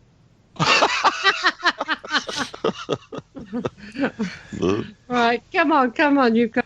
No, just help her. I mean, What sort of things do you help her with? You want the honest and truthful answer? Yes. Is this going to be aired? Okay, here's what we're going to do. Unfortunately, we have come to the end of the show, and I understand you're reluctant to let that go on the air, so maybe we can talk about that privately off the air. But, Mark, before we go, can you tell people how they can find you, where your YouTube channel is? I'm on Facebook, Mark Vernon. YouTube, Mark Vernon. Just type it in, Cara, and then they'll find me somewhere. Yeah. If they really want it. Yeah, you're connected to our Facebook pages anyway. So anybody, because Mark Vernon is quite a common name. There's quite a lot of Mark Vernons in the world. Anybody trying to find Mark Vernon, go into the friends list on mine or Mark's page, and you should be able to connect with him through that. Just look for the good-looking one. And like Mark says, YouTube. Put in the search bar, Mark Vernon, and it should come up, because that's how I found it. All right, yeah, the good-looking one. Yeah. Well, yeah, I'm sitting here looking at both your pictures at the moment. Both your pictures, both good-looking, so there you go. Well, Mark, better looking than me. I have to say that, because he's got to think for me. Well, Mark, thank you for being on the show. And again, thank you, everyone, for tuning in for another edition of Paranormal UK Radio. We'll be back next week. Until then, everyone have a great week. Irene, we'll catch you later. Okay, and where can we be got? Everywhere. Everywhere. Okay, All right. good. Bye, everyone. All right. Good night. Bye.